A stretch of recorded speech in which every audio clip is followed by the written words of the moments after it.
샬롬 11월 19일 수요일입니다. 오늘도 하나님의 충만하신 은혜가 여러분의 삶 가운데 함께 하시길 소망합니다. 이 시간 시편 말씀을 읽고 묵상하며 하나님 앞에서 침묵으로 기도드리겠습니다. 시편 18편 28절에서 29절.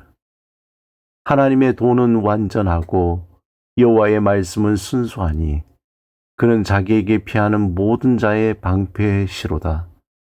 여호와 외에 누가 하나님이며 우리 하나님 외에 누가 반석이냐.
오늘 하나님이 우리에게 주신 말씀은 여호수아 7장 28절에서 29절입니다.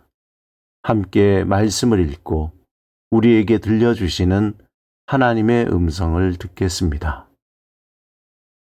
이에 여호수아가 아이를 불살라 그것으로 영원한 무더기를 만들었더니 오늘까지 황폐하였으며 그가 또 아이 왕을 저녁 때까지 나무에 달았다가 해질 때에 명령하여 그의 시체를 나무에서 내려 그 성문 어귀에 던지고 그 위에 돌로 큰 무더기를 쌓았더니 그것이 오늘까지 있더라.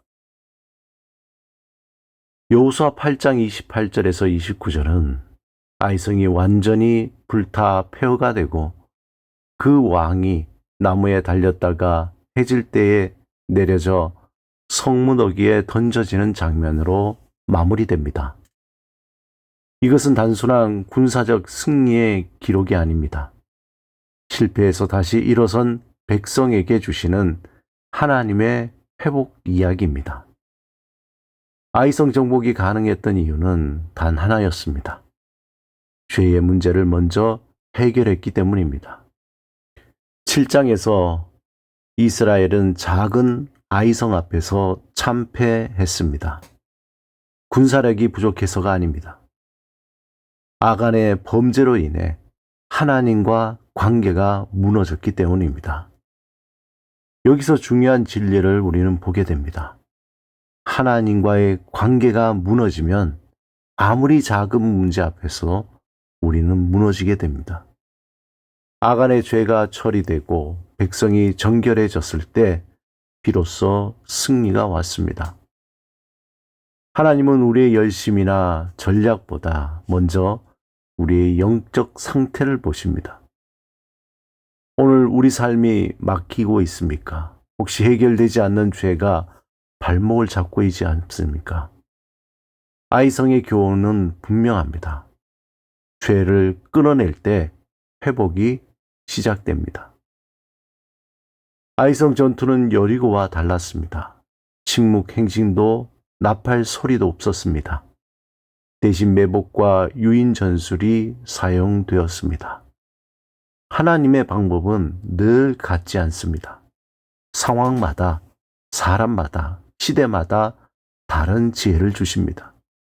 중요한 것은 전략이 아니라 말씀을 따라 움직이는 순종입니다. 우리는 종종 과거의 성공 공식에 머물고 싶어 합니다. 전에는 이렇게 해서 됐는데 라며 익숙한 방식을 고집합니다. 그러나 하나님은 새 시대에 새 방법을 주십니다. 오늘 하나님이 우리에게 새로운 길을 보여주고 있습니까? 익숙하지 않아도 두려워도 하나님의 음성을 따라가는 사람이 결국 승리를 경험하게 됩니다. 아이성이 완전히 불타 폐허가 된 것, 그 왕이 처형된 것은 단순한 전쟁의 결과가 아닙니다. 이것은 하나님의 의로운 심판이었습니다. 아이성은 실상 가나안의 죄악과 우상 숭배의 중심지였습니다. 하나님은 그 악을 그냥 두지 않으셨습니다. 역사 속에서 반드시 심판하시고 의로운 질서를 회복하십니다. 주목할 점은 왕이 해질 때 내려진다는 겁니다. 이것은 신명기 21장 23절의 말씀을 따르는데 승리의 순간에도 하나님은 말씀의 규범을 지키셨습니다. 이것이 거룩한 승리라는 겁니다. 아이성은 작은 도시였지만 그 의미는 결코 작지 않았습니다. 첫째, 죄를 해결하지 않으면 승리가 없었습니다. 둘째, 하나님이 주시는 새로운 지혜에 순종할 때 길이 열리게 됩니다. 셋째, 하나님은 악을 심판하시고 의로운 질서를 세우십니다. 오늘 우리의 삶에도 크고 작은 아이성이 있습니다. 실패 때문에 낙심하고 있습니까? 실패 후에 다시 일으키시는 하나님의 은혜를 기억하십시오. 죄를 끊어내고 순종으로 다시 서십시오. 하나님은 우리를 다시 세워 승리의 자리로 인도하십니다. 아이성의 폐허 위에 하나님의 의가 세워졌듯이 우리의 실패와 좌절 위에도 하나님의 영광이 드러날 것입니다. 함께 기도드리겠습니다.